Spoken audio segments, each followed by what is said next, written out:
Hey guys, welcome back to episode 4 of Relivious, sponsored by no one, funded by no one, and brought to you by Ariel Flores. Today we're going to be talking about something very near and dear to my heart and should be very near and dear to all of our hearts, which is manifesting my future hubby, or in some cases, for some of you, spouse or partner, but in this case with me today, it is going to be future hubby. And I just wanted to thank Neutrogena first for sending me the Ultra Sheer Body Mist Sunscreen, which is where I got my glow for this episode. It's absolutely stunning. I actually learned this trick from a makeup artist who did JLo's makeup in a video, and when I was suggested what to get, had to get this. I always use a sunscreen spray, and this is the Ultra Sheer Body Mist as a glow. And in the summer it's gorgeous, in the winter it's gorgeous, at night it's gorgeous, and anywhere you apply it, it's just, as you can tell, stunning. So thank you so much, Neutrogena, for the Ultra Sheer Body Mist. Go pick it up today. So to get started, I wanted to talk about why I decided to do an episode on this and kind of what it means for me. I have in the past gone into relationships without knowing exactly what I wanted, and I said, I don't want to do that anymore. I want to be prepared. I want to know what I want. I want to know what I'm looking for.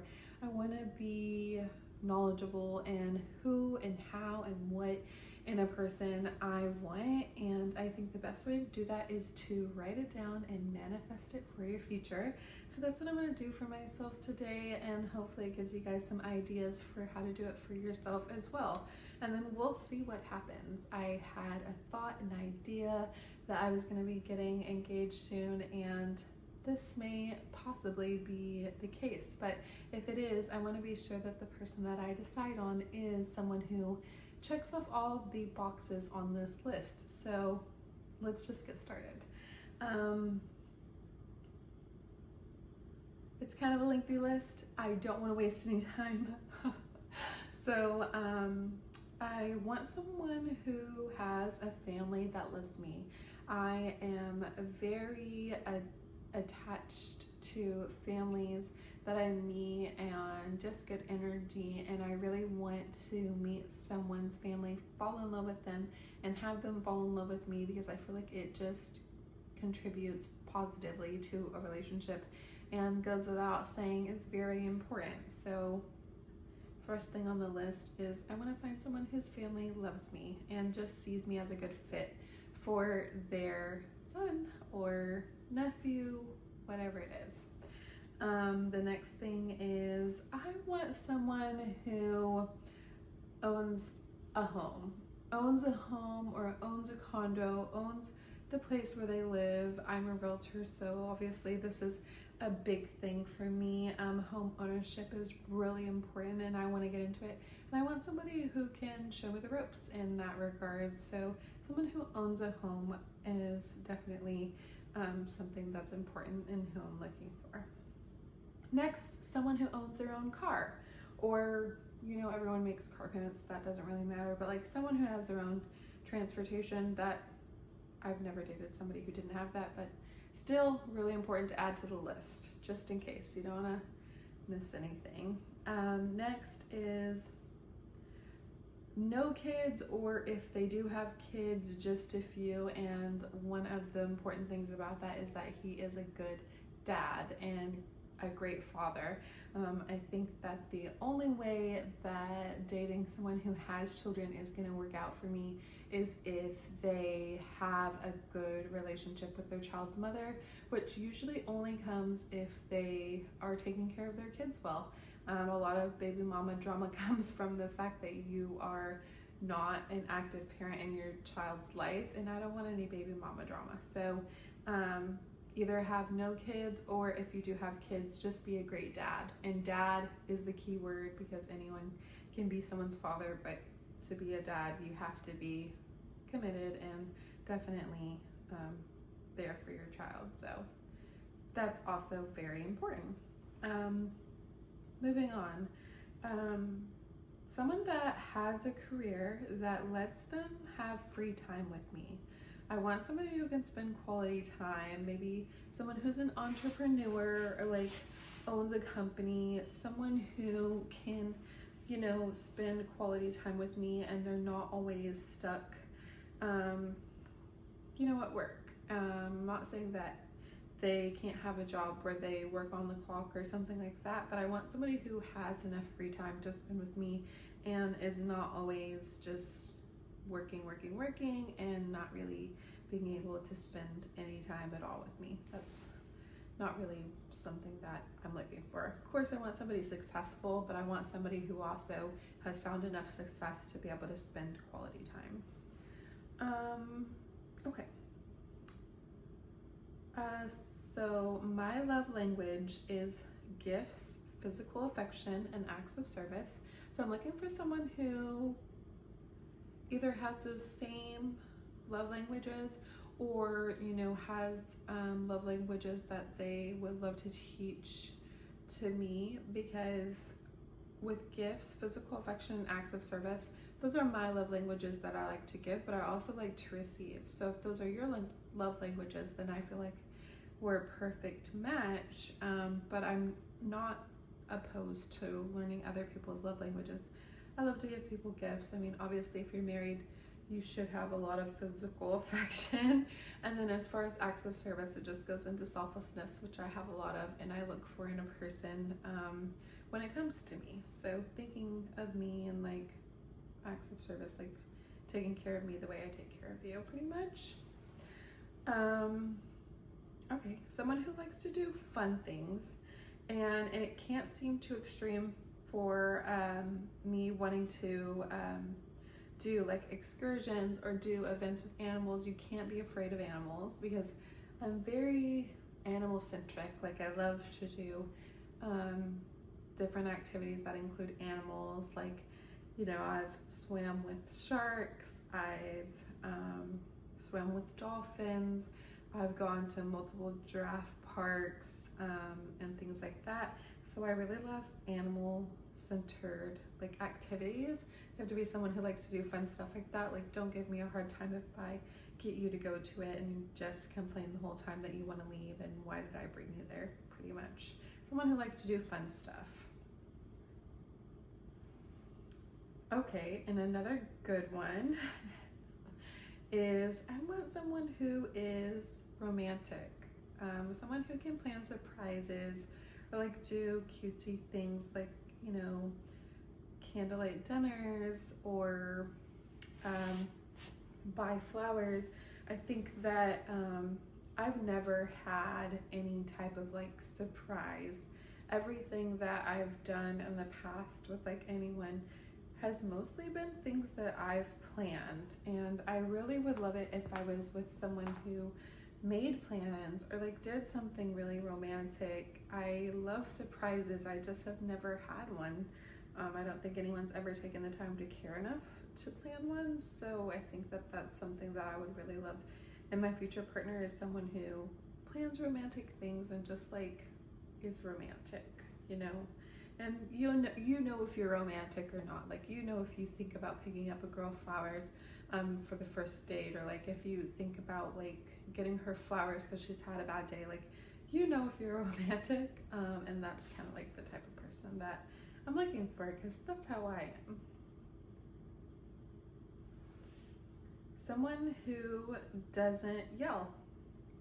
I think that's kind of a given. I mean, no one wants to date someone who's in a bad mood and yells all the time, but like, it's even deeper than that. I feel like someone who has healthy communication skills and knows how to communicate their feelings without having to raise their voice or like just go too far. I think that's really important and something that I just don't want in a partner anymore. I think in the past, I've overlooked those things in the idea that like, oh, you know, we've had a lot to drink or something like that, and so that's an excuse, but it really isn't. I think there is good communication in all situations if that's the type of person you are, and there really is no excuse for calling someone out of their name or screaming or yelling. unnecessarily. So someone who doesn't yell. Okay, another one is someone who doesn't necessarily get jealous, but is like a little protective at least. Like, I think an example of a situation is once I was at the gym and a guy came up to me and he just would not stop hitting on me. You know, I was telling him, hey, my boyfriend is here in the gym, like he's right over there, like in my peripheral, and he could see like this guy bugging me while I'm on the elliptical, not stopping even though I'm trying to shut him down, and never came by to like kind of like save me or like help me in the situation. And then later it ended up turning into a dispute because I was like, why didn't you come by and kind of like get that guy to leave me alone or whatever. And he was like, well, as my girl, like you should be able to get people to leave you alone, but that's not what I want. Like, I want somebody who's a little protective, not necessarily jealous, but like actually cares about my safety. Because what if this guy wasn't just talky? What if he was handsy?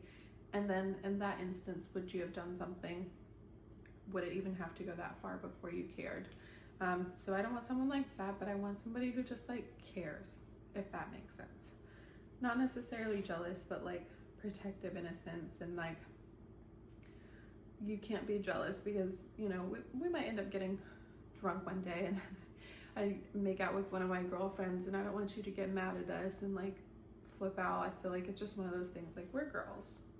Girls get drunk, we do fun stuff like that. Like, I don't want somebody who's extremely jealous and gonna make me feel bad for just being fun and like having a good time in general, and like just crazy jealous whenever it means nothing and it's nothing, if that makes sense. So protective, but not jealous, but you know, somebody who's gonna keep me safe and be there.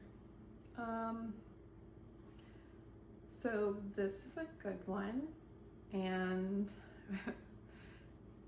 probably debatable, and it's not like a deal breaker, like end of the world thing, but I kind of want somebody who reads, because reading is like a big part of my life, and there's a whole entire backstory, which I'm gonna just give you the short bit of it because obviously it can be long and drawn out. But growing up, me and my siblings, we grew up in a house across the street from a library, and like our mom worked 7 days a week. She didn't have a lot of time to spend with us during the day, especially during library hours. So we never even knew that you could get a library card for free and go check out books like whenever and things like that, because we didn't have our mom to like come by to just sign the paperwork and things like that. But me and my sister, it's weird because I don't have like very, very vivid memories of me and my sister doing it together. We probably did, but I do remember me specifically doing it. But I would climb into the recycling bin of the library and I would sit on top of the books that they would be getting ready to recycle, and I would read through all the synopsises and like pick a few books to take home that like I liked.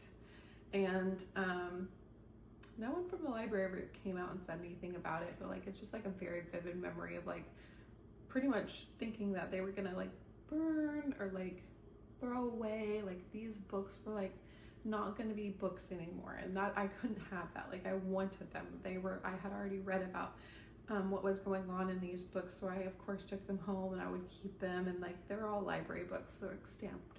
And one of my favorite books, which I don't have a copy of now, I actually got that way, and I still remember, every single time I come across a copy, buy it, of this book, because it just reminds me of that time, like that feeling, and that memory of like how I started reading in the first place. But it's Egypt's Queen Cleopatra by Iris Noble, and I remember in the original book that I had snatched from the recycling bin that it was like stamped from the New York Library originally, and I was just like, I wish I could find that exact copy again. It would be so sweet, but I don't even care. Any copy of that book, I've read it probably 100 times over, and will continue reading it over and over again, but having somebody who reads that I could connect with would be great.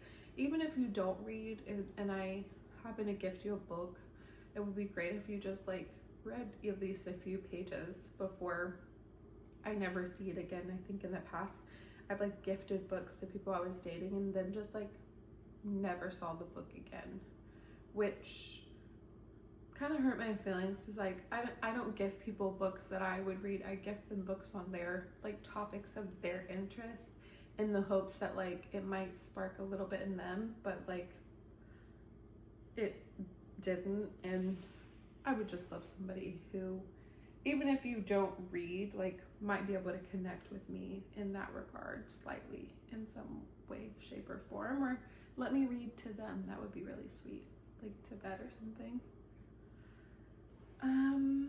Okay, moving on. A little backstory for me and why I love reading. I'm part of an adult book club now. Me and my sister have a book club and we're avid readers, both of us, because you know, we never forget those memories of living in that house across the street from that library for so long. But yeah, moving on.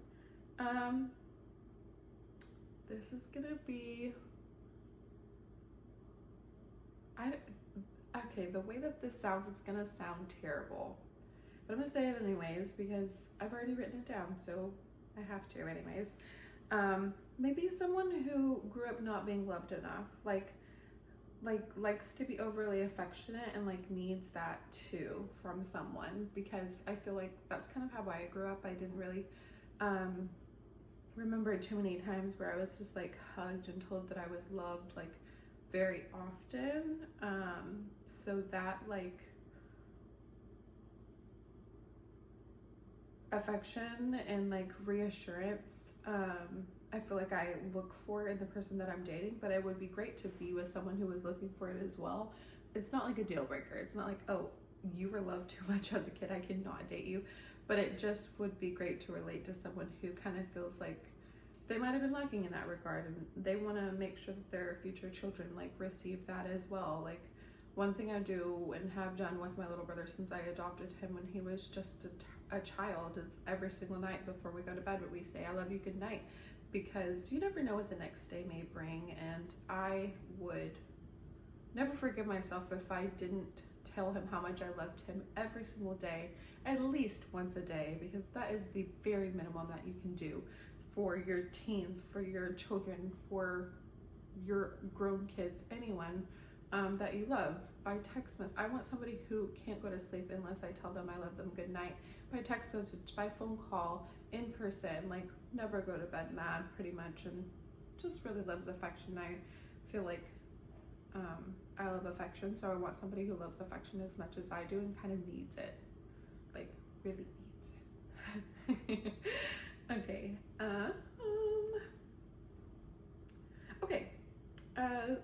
So this kind of goes back to the love languages, kind of. Someone who likes gifting, because I do too, but like thoughtfully. Very, you said you wanted this, so I got it for you, or you mentioned this once and I remembered and I got it for you, because that's exactly how I am. Like I pay attention to the details about someone, and I use those details to gift to them.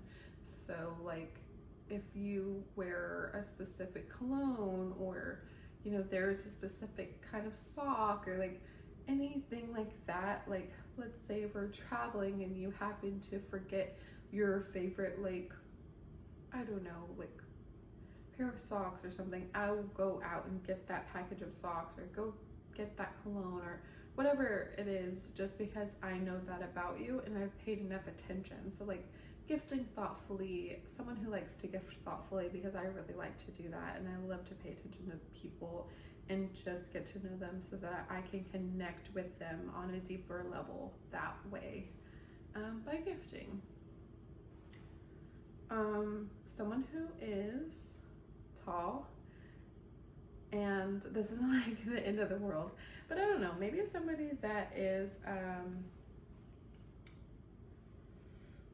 I don't want to say like an exact height, because I feel like that might come off like offensive because I don't actually know. I want somebody who I can like stand on my toes, like wrap my arms around their neck and kiss. So maybe like 5'11", maybe somebody 5'11". It's not really a deal breaker. I feel like I've been in love with someone like shorter before, but like would be nice, I guess. Doesn't really matter too much, but tall. I put on the list somebody who's smart and not ignorant. Somebody who can like have open conversation with someone who has a differing opinion than them and not be standoffish about it, because I have strong opinions about the things that I believe in, and I want to communicate and have a relationship with somebody who doesn't think that having a differing opinion is like the end of the world. Like, I want us to have debates. I think that's fun. I think it's interesting.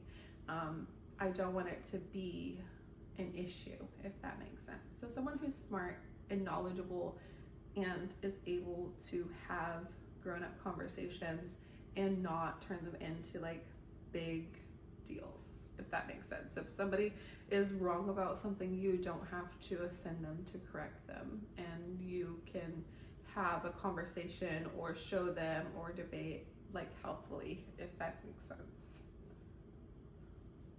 Okay, someone who is, I also want someone who's kind to everyone, but most importantly to me. In the past, I have in my mind created this list of like the perfect man that I would be with and what his characteristics would be, and definitely kind was on that list.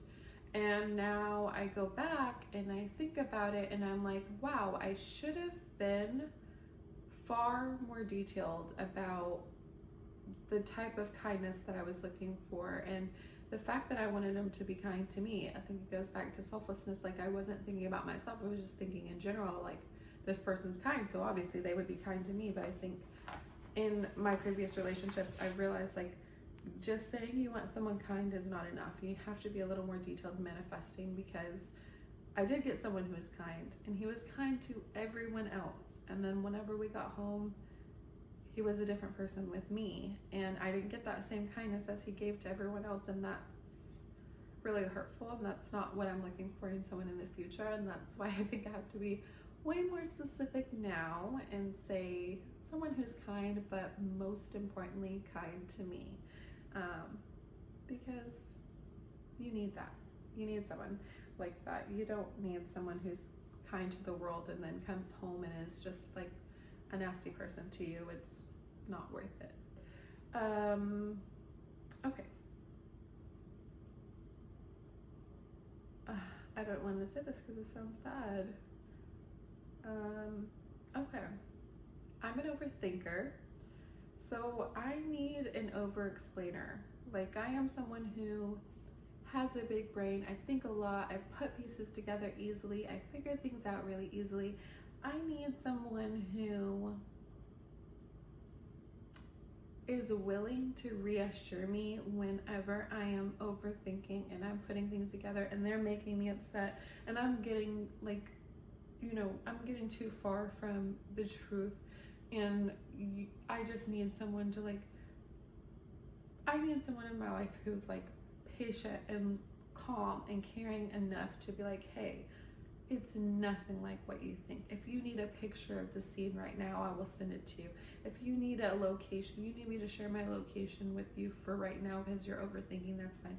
I think that there's a big difference between someone who just needs an over-explainer and someone who's just like excessively controlling. I'm definitely not that, but I think that I can get worried or concerned or like feel forgotten and things like that. So I definitely need someone who understands I'm an overthinker and I need an over-explainer, just the same way I would over-explain for you, and I have no problem with that. Someone who is handsome and not insecure and lets me be cute. And that's not in a shallow way. That's literally just as simple as it sounds, someone who's handsome and lets me be cute, lets us be cute together. I think in the past, like, I have to give examples of scenarios because they pop up in my mind, and if I don't say it, then I'll forever be thinking about it. But anyways, I think there was a situation where I was like going to dinner with a guy I'd been dating a long time, and someone said something to him whenever we were walking in and they were walking out, like, oh, like, you know, how'd you get that girl, or something like that, like something complimentary. And he took it like offensively, like, oh, like, you shouldn't be with that girl, or that girl's too good for you. I don't think that was the case at all. I think it was like, oh, she's like such a gorgeous girl, like, you know, how'd you guys meet, kind of like that. But instead of him taking it as a compliment, you know, and just like laughing it off, like, haha, like, yeah, my girl's hot, you don't have her, he took offense, and then it turned into like him mistreating me at dinner the whole night, and it was just terrible. And so that's why I feel like I need someone who's handsome and not insecure, and somebody who's like proud and understands that it's like an honor to be in love and with the person that you're with, and not mistreat them because they're complimented and you're not. Like, there'll be times when you're complimented and I'm not, or I'm complimented and you're not. I need someone who's handsome and secure, so that it's not a problem at any point in time, because I want people to tell me how hot you are. I want people to ask me how I got you, so I can be like, yeah, he's mine. You know, that's a compliment that you should take. It shouldn't be offensive. I think that that goes back to insecurity, and it just doesn't sit right in my heart. It definitely rubs me the wrong way. Okay, next thing is, I want somebody who is ready for a serious relationship and marriage. Like, somebody who has already sowed all their wild oats, somebody who knows what they want for their future, someone who is confident in like what they bring to the table for the future, and knows that like marriage is in their timeline. I don't want somebody who's like, I'm not sure if I'm ever gonna get married, I'm not sure if I'm ever gonna have kids, I'm not sure if I'm ever gonna, you know, be exclusive with one person. I want somebody who, when they meet me, they're certain, like, this is gonna be it, like, we're doing this, like, it's happening. I want somebody who's very, very serious about a relationship and marriage, because I am. And I think that it's something that isn't like what I've aspired to do my whole entire life, but it's definitely something that I do want to do. And when I meet the right person that I'm going to be aspiring for, I think that you don't know whenever you first meet someone, of course, but like having the idea in your mind that like you're dating to marry, it doesn't mean every single person you're dating is the person you're going to marry. It just means you're dating to find the person you're going to marry. So if somebody is checking off all of these boxes, and you're prepared and they're prepared for marriage, there's nothing holding you back. There's nothing in your heart telling you that it's going to be, you know, wrong, or that you don't need to do it. And that's what I want. Somebody who knows for sure that marriage is in their timeline and that they're ready for it. Also somebody who wants kids, because I want 5 kids. And I don't care how the 5 come. Like, I've already adopted one, my little brother, and I love him so much. You know, whoever I'm with has to love him as well. But then, you know, I still need 4 more. So like, how are we gonna get them? Like, do you have 2? Then I have 1. We still need 2 more. Like, whatever the scenario is, I want 5 kids, and I don't mind adopting.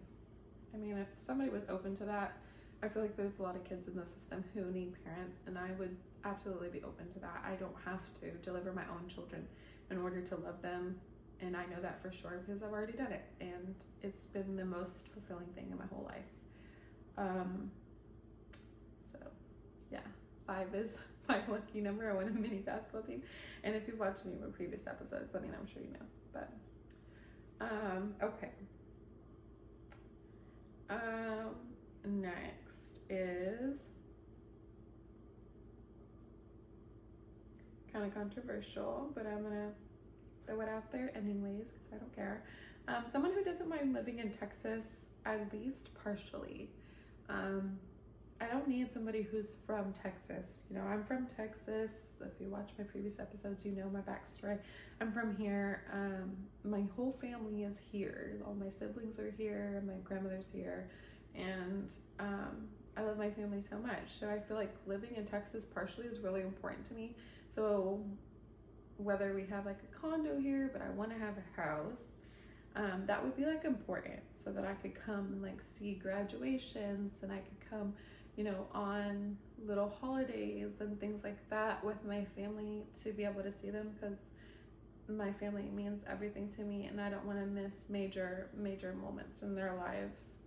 So someone who's open to living in Dallas even partially, or Texas even partially. I mean, it doesn't have to be Dallas, because everywhere in Texas is like a 45-minute flight from each other, so not that bad.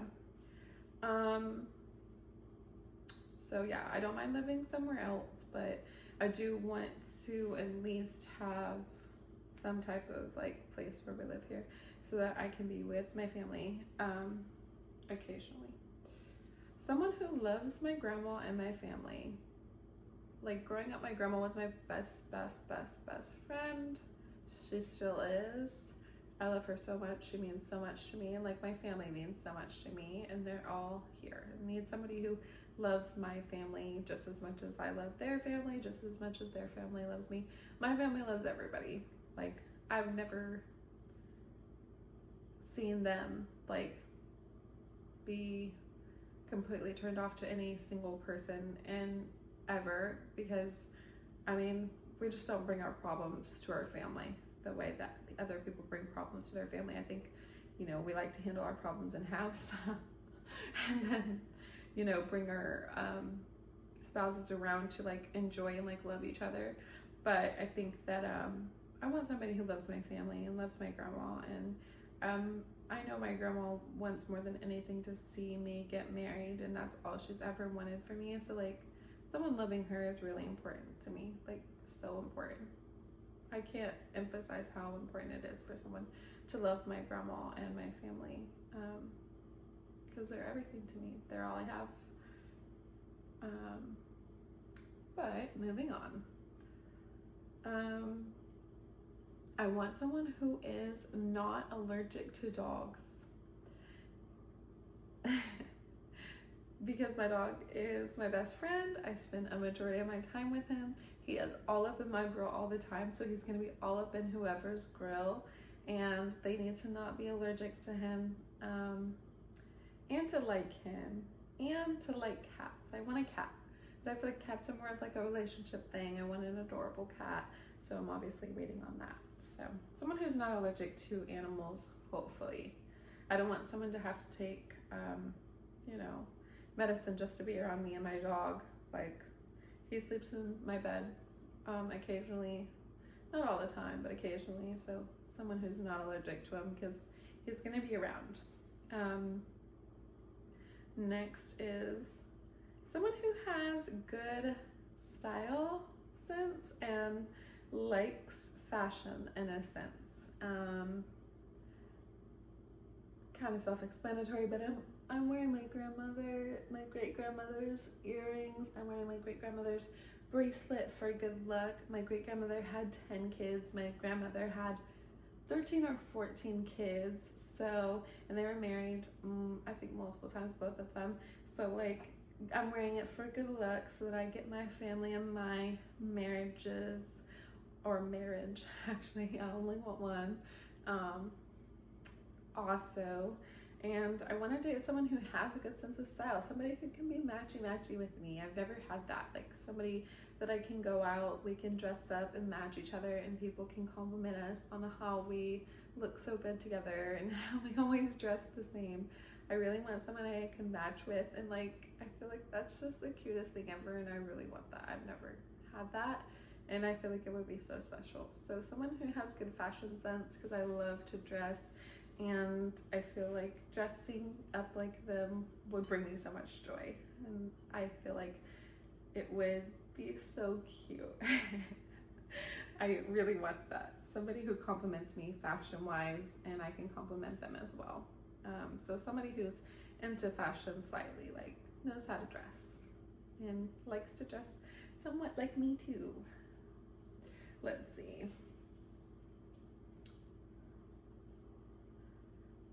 Okay, someone funny, like very funny, because I love to laugh even when I'm crying. If you are a very funny person and I'm crying, you can tell me a joke and I will stop crying just to laugh and begin laughing and not stop laughing. Like, I love funny people. I love to be funny. I love to tell jokes. I turn everything into a joke if I can. They just come off the top of my head. Like, I don't know where it comes from, but I can turn anything into a joke pretty much. And I love with, the person that I'm with to like have our own like inside, like even sexy jokes. Like, one of my favorite ones to do, and it's so funny, is like at a random time of the day, like when we're out and about, like just make up random like porn titles to things that we're gonna do later, like, oh, hot girl and hard guy in the shower, blah blah blah, like, and then laugh about it and keep going on and creating different ones, and then later on doing those things, and I feel like it just makes the day go by faster, and you get to enjoy each other and like just be so funny and like happy together, and then like you get to bring those things to life, and then the jokes are like real, and you get to keep making those same jokes, things like that, like having inside jokes and things like that, like somebody who's funny, because I want to be funny too, and you have to be able to take a joke because I'm gonna have a lot of them. Someone, okay, yes, it's a scale, okay, because I feel a lot of highs in life's highs, and I feel a lot of the lows in life's lows. And the highs, I'm hilarious, funny, nonstop, jokes, but I do also feel feelings in like the things that I'm going through, and I feel like the right amount of feelings for the things that I'm going through. So I do need somebody who knows how to calm me when life feels heavy. And I have learned a lot of techniques that I use on a lot of people, but whenever it's me, I have to like really like step outside of myself to reset myself, not in the same way I'm able to reset other people. Like, if somebody is having an overstimulated moment, or they're crying too heavily or anything, like I am always at someone's side, even if I don't know them that well, to use the techniques that I've learned to be able to reset them and help them feel better quicker. And it always works, but I don't really have a good support system that does that for me. So I think that just having like a partner who's able to calm me or help me, like I've sat people down to like meditate in the middle of them just having too much emotion too fast and not being able to handle it. So I would love if somebody were able to do that to regulate me also. So someone who can calm me when life feels heavy, because it will get heavy sometimes, and I think that that's just a part of life, but having a partner who's able to see you through that stuff really changes the way that you experience life in general. Okay, let's see.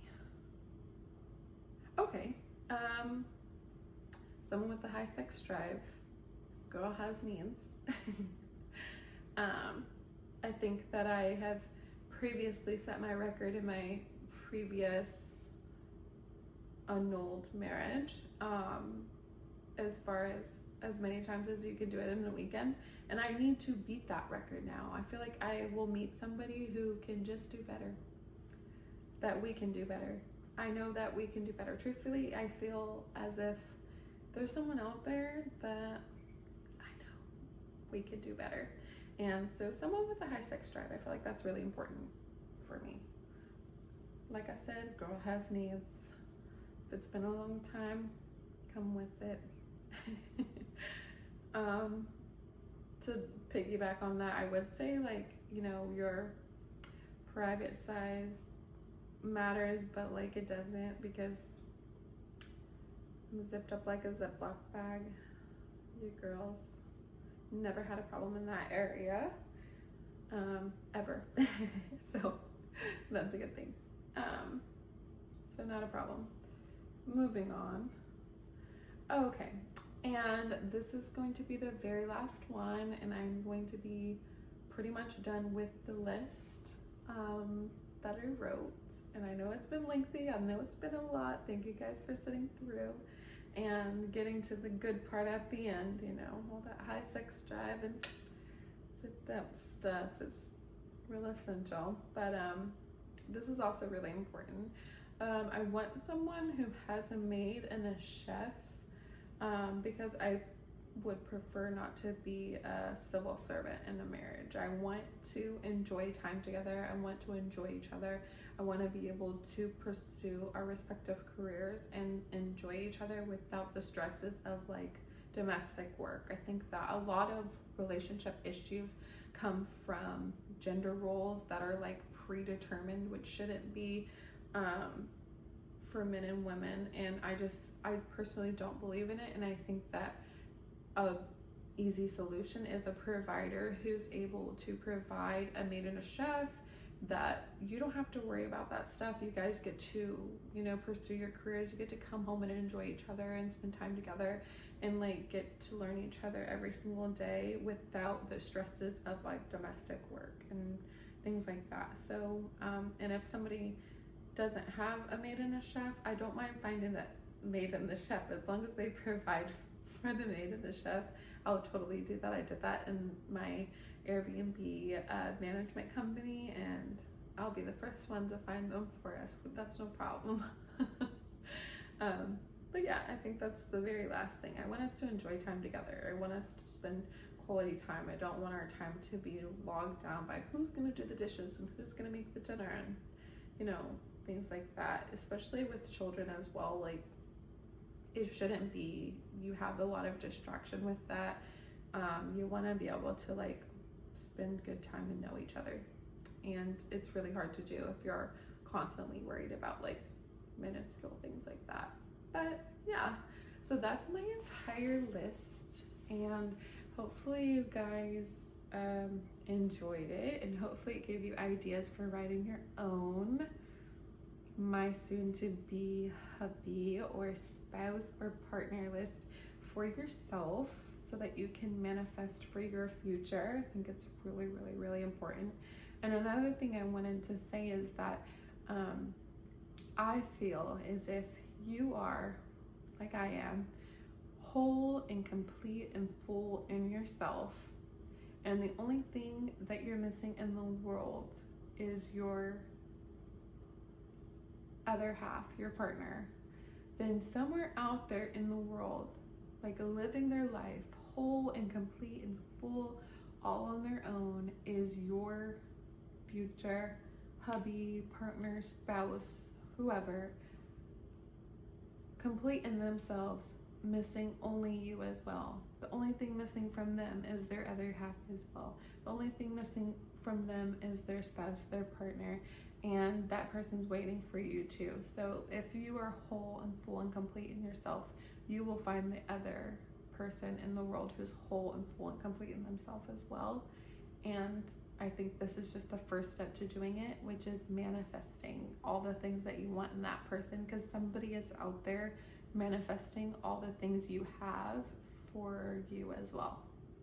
And I hope this helps everyone. If you have any suggestions for the podcast, please send an email to irelivious@gmail.com. And thank you guys so much for the compliments on the episode so far. I'm gonna keep making them, and I'm so glad to bring them to you. I hope you guys loved episode 4, manifesting my soon-to-be hubby, and I look forward to bringing you guys more episodes in the future. Bye.